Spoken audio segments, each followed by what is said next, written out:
नमस्कार, good morning, सत श्री अकाल। मैं मानसी जैन अपने YouTube चैनल पर आप सबका स्वागत करती हूँ। आज की वीडियो को हम स्टार्ट करते हैं स्वामी विवेकानंद जी के वचन के साथ। स्वामी विवेकानंद जी के शब्द थे, उन्होंने कहा था, और एक बहुत अच्छी बात हमारे आज के सभी विद्यार्थियों के लिए, आजकल जितने भी विद्यार्थी तैयारी कर रहे हैं उनके लिए एक बहुत ही अच्छी बात स्वामी विवेकानंद जी की है। स्वामी विवेकानंद जी ने कहा था कि वो दिन, ध्यान दीजिएगा, विवेकानंद जी ने कहा था वो दिन हमारा व्यर्थ हो जाता है जिस दिन हम कुछ नया नहीं सीखते। यानी कि जिस दिन आप अपनी नॉलेज को अपडेट नहीं करते हो, जिस दिन आप अपनी नॉलेज में कुछ ऐड नहीं करते हो, वो दिन हमारा व्यर्थ हो जाता है, बेकार हो जाता है। इसका मतलब ये जरूरी है कि हम हर दिन कुछ नया सीखें। आप अपने पूरे दिन को एनालिसिस किया करो। रात को आप जब सोने जाते हैं तो आप एक बार सोचा करें कि आज के दिन में मैंने क्या नया सीखा है। अगर आपको लगता है कि आपने आज के दिन में कुछ नया सीखा है तो डेफिनेटली आपने उस दिन का पूरा प्रयोग किया है, आपने उस दिन को यूज किया है। और बच्चों, अगर उस दिन आपने कुछ भी नया नहीं सीखा है तो दैट मीन्स कि साल का वो दिन आपका बेकार गया। अब ये आपको देखना है कि आप 365 दिनों में से कितने दिनों को यूज करते हो अपने आप को कामयाब बनाने के लिए, और कितने दिनों को वेस्ट कर देते हो अपने आप को कुछ भी नहीं बनाने के लिए। तो इसी सोच के साथ चलिए हम शुरू करते हैं आज की वीडियो। हमने इकोनॉमिक सेक्शन स्टार्ट किया हुआ है, और इकोनॉमिक सेक्शन के अंदर जो कि जर्नल स्टडीज जीके जिस भी एग्जाम में आती है उसमें कुछ क्वेश्चन इकोनॉमिक्स के रहते हैं, जो कि बेसिक इकोनॉमिक्स के क्वेश्चन होते हैं 12th लेवल तक के। तो हम उसके अंदर इकोनॉमिक्स का जो सेक्शन है वो हम स्टार्ट कर रहे हैं। आज हमारा फर्स्ट टॉपिक इस पर चलेगा।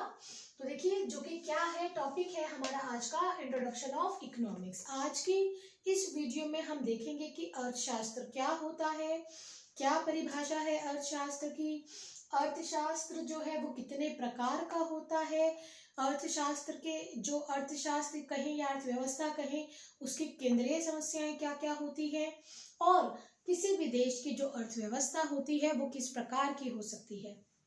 तो चलिए स्टार्ट करते हैं आज की वीडियो। देखो बच्चों, टॉपिक है हमारा अर्थशास्त्र, इंट्रोडक्शन ऑफ इकोनॉमिक्स। अगर हम बात करें अर्थशास्त्र विषय की एज एन सब्जेक्ट, तो देखो वैसे अर्थ का जो यहाँ पर मतलब होता है वो धन से होता है, मीन्स से होता है, साधनों से होता है।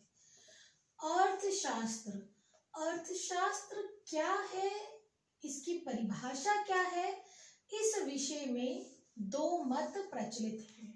यानी कि दो विचार, दो थ्योरीज आप कह सकते हैं वो प्रचलित हैं। एक आप कह लीजिए, अगर मैं इजी लैंग्वेज में कहूँ तो एक ओल्ड थ्योरी और एक मॉडर्न यानी कि न्यू, यानी आजकल के जमाने के विचार। जो ओल्ड थ्योरी है उसे कहा जाता है क्लासिकल थ्योरी, या फिर हिंदी में कहा जाता है परंपरावादी मत। और जो आधुनिक है, नवीन विचारधारा है, तो उसे आधुनिक या हम नवीन विचारधारा कह सकते हैं। परंपरावादी मत यानी कि जो प्रारंभ से अर्थशास्त्र के विषय में प्रचलित था, जब अर्थशास्त्र एक विषय के रूप में अध्ययन करना प्रारंभ हुआ था, उस समय सर्वप्रथम एडम स्मिथ जिन्हें कहा जाता है फादर ऑफ इकोनॉमिक्स। यहाँ पर आप ध्यान रखिएगा, ये क्वेश्चन एग्जाम के अंदर बहुत बार पूछा जाता है, that who is father of economics, अर्थशास्त्र के पिता किसे कहा जाता है। तो अर्थशास्त्र का पिता किसे कहा जाता है, एडम स्मिथ को कहा जाता है। एडम स्मिथ ने 1776 में अपनी बुक, एक पुस्तक इन्होंने लिखी थी, उस पुस्तक के अंदर इन्होंने विचार दिया था कि अर्थशास्त्र क्या होता है, अर्थशास्त्र की परिभाषा के बारे में इन्होंने बात की थी। तो देखो, जब एडम स्मिथ या परंपरावादी जो लोग इस विषय में सोचते थे उन्होंने कहा कि जो अर्थशास्त्र है ये केवल धन से संबंधी शास्त्र है। इस विषय के अंदर हम अध्ययन करते हैं कि धन क्या है, इसे कैसे प्राप्त किया जाए, इसमें कैसे वृद्धि की जाए, यानी धन से संबंधित शास्त्र को, धन से संबंधित जो अध्ययन होता है, जिस विषय में होता है, उसे कहा गया अर्थशास्त्र। इन्होंने अर्थशास्त्र की ये जो परिभाषा है, ये जो विचार है, ये अपनी पुस्तक में दिए।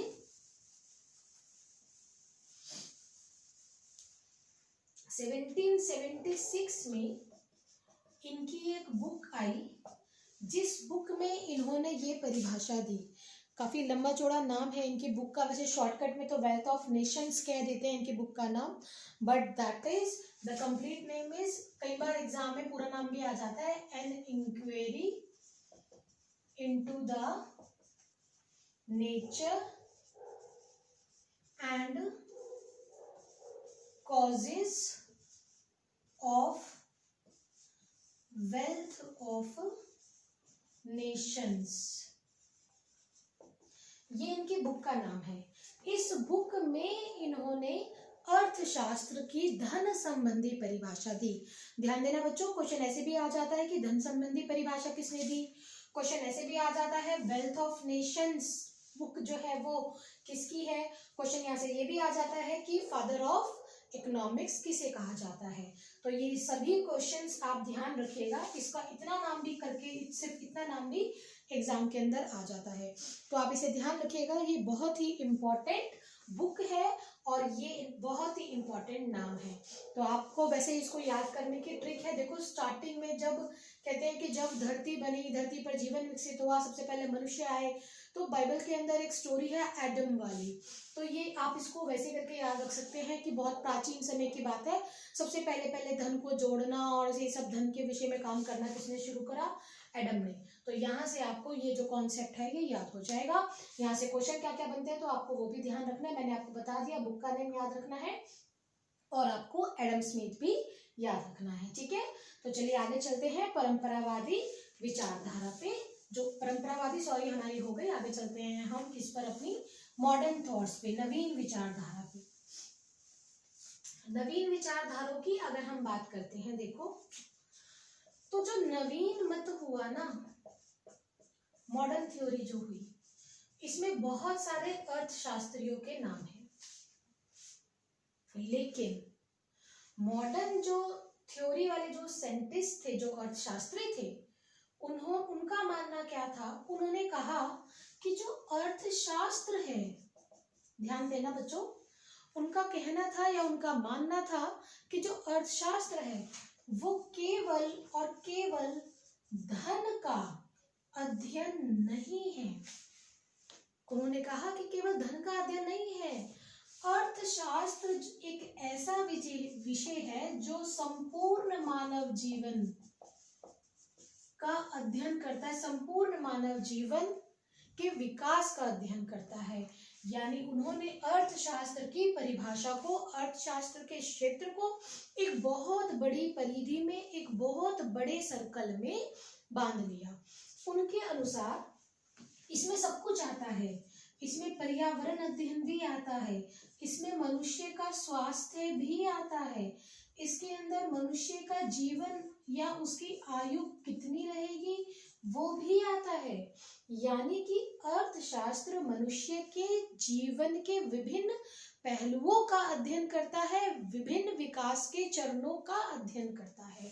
तो ये जो आधुनिक जो अर्थशास्त्री थे, उन्होंने अर्थशास्त्र की परिभाषा को एक बड़ा विस्तृत रूप दिया, ठीक है। तो ये तो परिभाषा के तौर पर आपको मोटा मोटा याद रखना है, जिसमें से हमारे लिए एडम स्मिथ इम्पोर्टेंट थे, ठीक है। एक वैसे पूछ लेता है, अगर अर्थशास्त्र को विज्ञान किसने कहा, तो इसमें आपको सिर्फ एक ही नाम याद रखना है, रॉबिन्स। रॉबिन्स अर्थशास्त्री थे जिन्होंने अर्थशास्त्र को कहा कि यह एक प्रकार का विज्ञान ही है। ये नाम भी आपको याद रखना है, ठीक है। अब देखते हैं हम कि अर्थशास्त्र के कितने प्रकार होते हैं। Very important question. अब हम क्या देख रहे हैं भाई, हम देख रहे हैं टाइप्स ऑफ इकोनॉमिक्स, प्रकार। अर्थशास्त्र के प्रकार की अगर हम बात करते हैं तो देखो, वैसे मोटे तौर पर ये दो तरह का होता है। अर्थशास्त्र के दो प्रकार होते हैं, माइक्रो और मैक्रो। माइक्रो को हम बोलते हैं हिंदी में व्यष्टि अर्थशास्त्र, व्यष्टि, और मैक्रो को बोला जाता है समष्टि, इसे समग्र भी बोल देते हैं, राइट। माइक्रो या मैक्रो। अर्थशास्त्र के, इकोनॉमिक्स के दो प्रकार होते हैं, माइक्रो, मैक्रो। माइक्रो यानी व्यष्टि या फिर सूक्ष्म, ठीक है, क्या बताया मैंने, व्यष्टि या फिर सूक्ष्म। जबकि मैक्रो का क्या होता है, मैक्रो होता है समष्टि या फिर समग्र। इन दोनों में अंतर क्या है, इनका क्षेत्र क्या है, इनमें क्या क्या पढ़ा जाता है, इनके अध्ययन, जो अध्ययन क्षेत्र है, यानी इनके जो सब टॉपिक्स हैं वो क्या होते हैं। तो देखो, जो माइक्रो इकोनॉमिक्स है ये अध्ययन करता है इंडिविजुअल फर्म का, एक व्यक्ति का, इंडिविजुअल फर्म का, एक फर्म का, एक बाजार का, एक उपभोक्ता का, ठीक है, कीमत निर्धारण किसी एक वस्तु का। यानी माइक्रो जो है ये किसी भी चीज की सूक्ष्म, छोटी, व्यक्तिगत, इंडिविजुअल, इकाई का, यूनिट का अध्ययन करता है।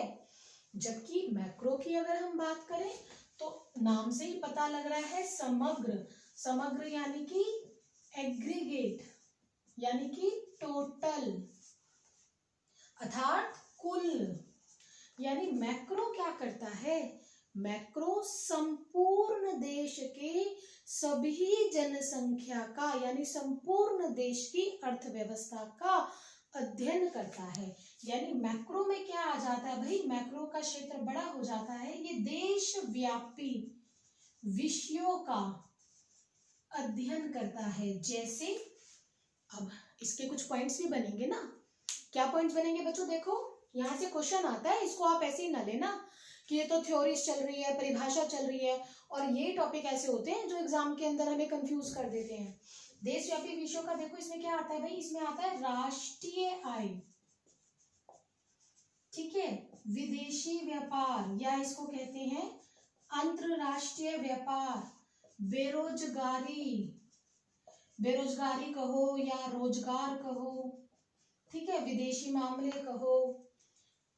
तो इस तरह के जो टॉपिक हैं, जैसे राष्ट्रीय आय हो गया, विदेशी व्यापार, रोजगार या बेरोजगारी, इस तरह के जो टॉपिक्स हैं ये किसके अंतर्गत आते हैं, ये मैक्रो इकोनॉमिक्स के अंतर्गत आते हैं। मैक्रो इकोनॉमिक्स के बारे में देखो आपको एक बात बताना चाहूंगी, क्वेश्चन बड़ा इंपॉर्टेंट बनता है और एसएससी सीजीएल के अंदर, एसएससी सीएचएसएल के अंदर इस तरह का क्वेश्चन जरूर होता है एग्जाम में। मैक्रो इकोनॉमिक्स पहले प्रचलित नहीं थी, पहले इसके विषय का अध्ययन नहीं किया जाता था, लेकिन आपने सुना होगा या आपने कभी ना कभी पढ़ा होगा 1930s में पूरे विश्व में एक महामंदी का दौर आया। तो बच्चों वो जो महामंदी थी उसने इतनी बुरी तरह प्रभावित किया, इतनी बुरी तरह संपूर्ण अर्थव्यवस्था को प्रभावित किया कि जितने भी अर्थशास्त्री थे वो उस समस्या के सॉल्यूशन में लग गए। तो जो क्लासिकल अर्थशास्त्री थे, जो अभी हमने पढ़ा, क्लासिकल यानी परंपरावादी अर्थशास्त्री थे, उन्हें मंदी के दौरान उत्पन्न हुई समस्याओं का कोई समाधान नहीं मिला। मंदी के दौरान उत्पन्न हुई समस्याओं का समाधान जैसे बेरोजगारी बहुत बढ़ गई, मांग बहुत घट गई, पूर्ति जो थी वो बाजार में ऐसी पड़ी ही रह गई, क्योंकि पूर्ति यानी सप्लाई यानी सामान ऐसे ही रह जाएगा अगर कोई मांग नहीं होगी। तो 1930s में जब क्लासिकल इकोनॉमिक्स फेल हो गए, किसी भी तरह का सॉल्यूशन करने के लिए, तब एक नए अर्थशास्त्र की शाखा का जन्म हुआ जो समग्र समस्याओं का अध्ययन करने के लिए बना था। देशव्यापी विषयों से संबंधित जो समस्याएं हैं उनका अध्ययन करने के लिए बना था, जिसे कहा गया मैक्रो इकोनॉमिक्स। और ये किसने दिया, ये विचार किसने दिया, तो इसमें आपको ये नाम जरूर याद रखना है भाई, J.M. केन्स। हिंदी में इस तरह से केन्स लिखते हैं, किन्जन थ्योरी करके भी आता है इसका नाम। ठीक है, थोड़ा सा इसको रफ करके डिटेल में देखते हैं कि केन्स ने क्या कहा। आप यहां तक एक बार स्क्रीनशॉट ले लीजिए। ठीक है, चले आगे। हम J.M. केन्स के बारे में थोड़ा सा देख लें एक बार कि J.M. केन्स ने क्या कहा। देखो, मैक्रो इकोनॉमिक्स का दूसरा नाम किन्जन इकोनॉमिक्स भी है, इस बात को आप ध्यान में रखेंगे। मैक्रो इकोनॉमिक्स को किन्जियन इकोनॉमिक्स भी कहा जाता है। 1936 में इन्होंने अपनी एक बुक लिखी।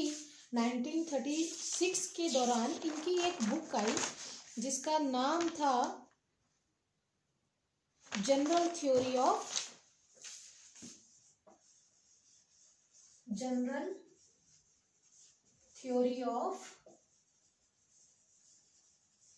एम्प्लॉयमेंट,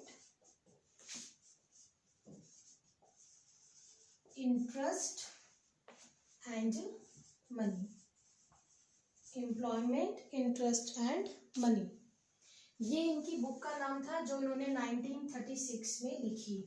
और इस बुक के साथ ही और किन्जियन के इन नए विचारों के साथ ही मैक्रो इकोनॉमिक्स जो है वो पूरी दुनिया के सामने आई। पूरी दुनिया के सामने मैक्रो इकोनॉमिक्स हाईलाइट हुई, क्योंकि इन्होंने ही ये बताया कि पूर्ति होने के बावजूद भी मांग के कम होने की वजह से बेरोजगारी जो है वो बढ़ी है। इसलिए इस सिद्धांत को बेरोजगारी का सिद्धांत किन्जियन के एम्प्लॉयमेंट थ्योरी भी कहा जाता है, जो कि वेरी इंपॉर्टेंट है, आपको ध्यान रखना है। J.M. केन्स का नाम याद रखना है। सीधा इतना भी पूछ लिया जाता है इस बुक का नाम देकर कि ये किसकी है। ठीक है, तो this is very important part, ये आपको याद रखना है। अच्छा, एक चीज और देखो, इनके साथ साथ ना मैंने आपको बोला कि अब अगर हम आधुनिक उसकी बात करें जो कि मनुष्य के संपूर्ण जीवन का अध्ययन करती है, तो उसमें केवल माइक्रो या मैक्रो नहीं आती। आज अगर आप देखेंगे, और शायद आप में से बहुत सारे बच्चों ने पढ़ा भी होगा, मैनेजरियल इकोनॉमिक्स भी होती है, इंटरनेशनल इकोनॉमिक्स भी होती है। जो बच्चे MA इकोनॉमिक्स करते हैं वो इंटरनेशनल इकोनॉमिक्स सब्जेक्ट पढ़ते हैं। तो आज अगर हम बात करें तो इकोनॉमिक्स पूरे विश्व के लिए एक बहुत ही महत्वपूर्ण सब्जेक्ट बन गया है, और इसके बहुत सारे सब सब्जेक्ट हैं। इसमें बहुत सारे उपविषय भी हैं, जैसे ये 2 पार्ट्स हैं। इनके अलावा भी अगर आपको आ जाता है मेन तो देखो, उसमें हम बात करते हैं, एक होता है मैनेजरियल इकोनॉमिक्स, एक होती है इंटरनेशनल इकोनॉमिक्स, और शायद आप में से कुछ बच्चों ने एग्रीकल्चरल इकोनॉमिक्स भी पढ़ी होगी। इन सब से आपको क्या पता लगता है कि इकोनॉमिक्स सब्जेक्ट का जो क्षेत्र है, जो एरिया है, जो परिधि है, उसमें जो उसका स्कोप भी कह सकते हो आप, कि जो सब्जेक्ट उस टोटल मतलब परिधि के अंदर आते हैं, वो सब बहुत ज़्यादा वास्ट हो गए हैं, बहुत ज़्यादा आगे की तरफ निकल गए हैं, जिसमें मनुष्य के जीवन के सभी पहलुओं का अध्ययन किया जाता है। ठीक है, तो ये तो हो गया हमारा अर्थशास्त्र। अब देखते हैं कि किसी भी अर्थव्यवस्था के लिए केंद्रीय समस्या क्या होती है। ये क्वेश्चन भी मैंने बहुत बार एग्जाम में देखा है, SSC के अंदर, दिल्ली पुलिस के अंदर, और एक बार मैंने HTET के परीक्षा में भी ये देखा था क्वेश्चन। केंद्रीय समस्या क्या होती है? किसी भी अर्थव्यवस्था की केंद्रीय समस्या क्या होती है? ये क्वेश्चन भी एग्जाम में आया हुआ है। It is very very important. तो भाई देखो, केंद्रीय समस्या क्या होती है, इसे आप ऐसे समझिए। देखो बच्चों, एक बात और, मुझे आपको 12th की इकोनॉमिक्स नहीं पढ़ानी, ना ही मुझे आपको ग्रेजुएशन की इकोनॉमिक्स पढ़ानी है। हम ये जो मैं क्लास दे रही हूँ और आप क्लास लगा रहे हैं, हम ये जो आज की क्लास का सेशन रख रहे हैं, हमारा एक ही टारगेट है, गवर्नमेंट जॉब लेना, कंपटीशन एग्जाम को क्रैक करना। तो हम बच्चों जो भी यहाँ पर विषय करेंगे, मैं आपको जो भी पढ़ाऊंगी, मैं सीधा किताबों से हटकर एग्जाम के पॉइंट ऑफ व्यू से आपको पढ़ाऊंगी, ताकि आपका कोई भी क्वेश्चन ना रहे। ठीक है, तो देखो केंद्रीय समस्या क्या होती है, इसे आप समझिए। केंद्रीय समस्या क्या होती है, क्यों उत्पन्न होती है? देखो इसके पॉइंट है कि मनुष्य की जो आवश्यकताएं हैं, यानी कि जो इच्छाएं हैं, हम ये भी कह सकते हैं जो डिजायर्स हैं, जो वांट्स हैं, जो नीड्स हैं, मनुष्य की आवश्यकताएं असीमित हैं। अब बच्चों, अगर मैं आपसे कहूं कि आप बताओ आप क्या क्या चाहते हो, तो आप कहोगे मैडम मैं चाहता हूँ मेरी जॉब भी लग जाए, मेरी नई कोठी भी बन जाए, मुझे कार भी मिल जाए। यानी हमारी जो इच्छाएं हैं, जो आवश्यकताएं हैं, वो बहुत ज्यादा है, और उन आवश्यकताओं को पूरा करने वाले जो साधन हैं, जो रिसोर्सेज हैं, वो सीमित हैं। भाई एक व्यक्ति की सैलरी एक व्यक्ति की जो सैलरी है वो 50,000 रुपये है। अब वो उस 50,000 रुपये में क्या क्या कर लेगा, अपनी कौन कौन सी इच्छा को पूरी कर लेगा। अब उसे क्या करना पड़ेगा, अगर एक व्यक्ति 50,000 रुपये कमा रहा है, तो उसे अपना एक बजट बनाना पड़ेगा कि भाई जो बहुत ही इंपॉर्टेंट चीजें हैं वो तो ले लो, और जो बहुत इंपॉर्टेंट नहीं है, जिसके बिना गुजारा हो सकता है, या जिसे हम नेक्स्ट मंथ परचेज कर सकते हैं, जिसकी अभी तुरंत आवश्यकता नहीं है, उसको छोड़ दो, क्योंकि इस 50 में तो यही आएगा। ठीक है, इसका मतलब, या फिर अगर उसे दो चीज लेनी है, 50 में वो सोच रहा है कि मैं ये भी ले लूं, मैं ये भी ले लूं, लेकिन इन दोनों में से उसे क्या करना पड़ेगा, इन दोनों में से उसे किसी एक को लेना पड़ेगा। तो यहाँ पर क्या कहते हैं कि समस्या क्या होती है भाई, समस्या होती है प्रॉब्लम ऑफ चॉइस। चयन की समस्या को क्या कहा जाता है, इकोनॉमिक्स के अंदर केंद्रीय समस्या, सेंट्रल प्रॉब्लम। समझिए आप, चयन की समस्या को कहा जाता है main problem, central problem, problem of choice. सीधा से पूछेगा आपको सेंट्रल प्रॉब्लम क्या होती है, आपको एक ही बात याद रखनी है कि सेंट्रल प्रॉब्लम क्या होती है, प्रॉब्लम ऑफ चॉइस। चयन की समस्या को क्या कहा जाता है, किसी भी अर्थव्यवस्था के लिए केंद्रीय समस्या कहा जाता है। आई होप आपको यहाँ तक बहुत अच्छे से क्लियर हो गया होगा। अब इसमें हम एक हमारा कॉन्सेप्ट और है, वो हम इसमें एक देख लेते हैं कि अर्थव्यवस्थाएं, विभिन्न अर्थव्यवस्थाएं कितने प्रकार की होती हैं। ठीक है, विभिन्न अर्थव्यवस्थाएं कितने प्रकार की होती है। आपने सुना भी होगा, एग्जाम में क्वेश्चन आता है यहाँ से भी कि भारतीय अर्थव्यवस्था कैसी अर्थव्यवस्था है ना, इस तरह का क्वेश्चन होता है। तो देखो इसमें कौन कौन सी आती हैं, जैसे एक पूंजीवादी अर्थव्यवस्था होती है, समाजवादी अर्थव्यवस्था होती है, राइट, पूंजीवादी अर्थव्यवस्था, समाजवादी अर्थव्यवस्था, या मिश्रित अर्थव्यवस्था, जिसे हम क्या कहते हैं, mixed economy, social economy, capital economy, right. इसके अलावा कुछ अन्य प्रकार होते हैं, जैसे विकसित, अल्प विकसित। मुझे लगता है बच्चों मुझे मार्कर चेंज कर लेना चाहिए, 1 मिनट आप मुझे दीजिए, मैं मार्कर चेंज कर लूं।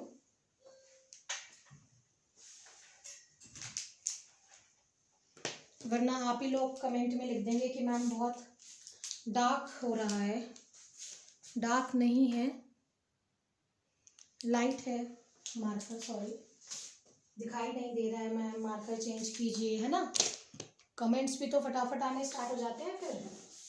चलिए, विकसित, अल्प विकसित, एक होती है विकासशील अर्थव्यवस्था। अभी ठीक है ना मार्कर, देखो डार्क हो गया। मुझे तो जब तक मार्कर डार्क ना हो, मेरे क्लास के स्टूडेंट्स जानते हैं कि मैडम मानसी मैम का मार्कर एकदम डार्क चलता है। मुझे बिल्कुल मजा नहीं आता अगर मार्कर डार्क ना हो तो। ठीक है, ये देखो मेरा बेटा भी आ गया। 2 मिनट के लिए हम टॉपिक को कंप्लीट कर लेते हैं। विकासशील, अल्प विकसित, विकसित, और ये यहाँ पर एक और है रह गया हमारा, हाँ, एक बंद अर्थव्यवस्था जिसे क्लोज्ड इकोनॉमी कहते हैं, एक खुली अर्थव्यवस्था जिसे ओपन इकोनॉमी कहते हैं। ठीक है भाई, ये देखिए ये क्या हो गई, मैं हेडिंग भी चेंज कर देती हूँ वरना कंफ्यूजन रहेगी अगर आप स्क्रीनशॉट लेंगे तो। हम यहाँ पे क्या देख रहे हैं, टाइप्स ऑफ इकोनॉमिक्स, अर्थव्यवस्था के प्रकार, टाइप्स ऑफ इकोनॉमिक्स। ठीक है, अब इसे जल्दी जल्दी एक बार आप समझ लीजिए। देखो, पूंजीवादी अर्थव्यवस्था वो अर्थव्यवस्था होती है जिसमें जो साधन होते हैं, जो रिसोर्सेज होते हैं, वहां पर निजी व्यक्तियों का आधिपत्य होता है। यानी कि देश के अंदर जो उद्यम होंगे ना, जो इंडस्ट्रीज होंगी ना, सभी उन पर प्राइवेटाइजेशन होगा, प्राइवेट हैंड्स के अंदर वो होंगे। समाजवादी जो है इसके अंदर गवर्नमेंट, सोशल वर्ड जरूर होता है लेकिन इसमें रिसोर्सेज पर, उद्यमों पर किसका ज्यादा अधिकार होता है, सरकार का ज्यादा अधिकार होता है। ठीक है, मिश्रित अर्थव्यवस्था की अगर मैं बात करूं तो मिश्रित अर्थव्यवस्था वो अर्थव्यवस्था होती है, इसे आप मिली जुली अर्थव्यवस्था भी कह सकते हो।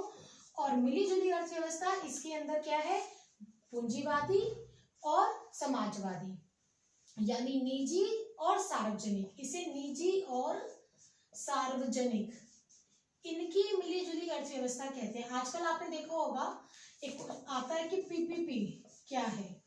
ठीक है, ट्रिपल पी मॉडल क्या था, तो ये था पब्लिक प्राइवेट पार्टनरशिप। इस ट्रिपल पी मॉडल के जरिए ही भारत में मिश्रित अर्थव्यवस्था को लॉन्च किया गया था।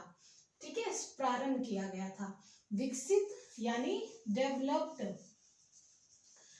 विकसित, ये यहाँ पे देखो, ये ध्यान रखना इंपॉर्टेंट है, यहाँ पे मैं स्टार लगा रही हूँ। यहाँ पे क्वेश्चन आता है एग्जाम में कि भारत की अर्थव्यवस्था कैसी है, तो आपको ध्यान रखना है इसमें दो, एक तो मिश्रित और एक विकासशील। भारत की जो अर्थव्यवस्था है वो मिश्रित अर्थव्यवस्था है। देखो, भारत में बड़े बड़े ऐसे भी उद्योग हैं, ऐसे भी इंडस्ट्रीज हैं, जैसे टाटा की बात करूं, रिलायंस की बात करूं, तो ये क्या है, ये निजी है। लेकिन भारत में सार्वजनिक भी बड़े बड़े उद्यम हैं, जैसे सेल है ना, गेल है, ये सब क्या है, सार्वजनिक उद्यम है बड़े बड़े। और इनकी अगर बात करें तो भारत की अर्थव्यवस्था विकासशील है। जब भारत आजाद हुआ था 1950s की अगर मैं बात करूं, 1947 के बाद जब हमने पंचवर्षीय योजनाओं को अपनाया था, अंग्रेज कैसा भारत छोड़ के गए थे, अंग्रेज अल्प विकसित भारत छोड़ के गए थे। मैं अधिकतर अपनी क्लासेस में बताती हूँ, जो बच्चे पहले मुझसे इकोनॉमिक्स कर चुके हैं उन्होंने इस चीज को देखा है, मैंने उन्हें बताई थी ये बात बहुत ही अच्छे से। 1947 के बाद देश का विकास कैसे हुआ था, उस पर भी मैं एक वीडियो बनाऊंगी, बहुत डिटेल में उस पर हम काम करेंगे, डिटेल में हम उसे समझेंगे। तो 1947 में अंग्रेज जो भारत छोड़ के गए थे वो भूखा भारत था, वो गरीब भारत था, यानी ना तो हमारे पास अनाज थे, ना हमारे पास पैसे थे, और ना ही हमारे पास रोजगार था। तो ऐसी स्थिति को हमारे उद्योग धंधे पूरी तरह से ठप थे, तो वो कैसी अर्थव्यवस्था थी, अल्प विकसित। आज अगर पूछें तो आज हम किस कैटेगरी में है, विकासशील।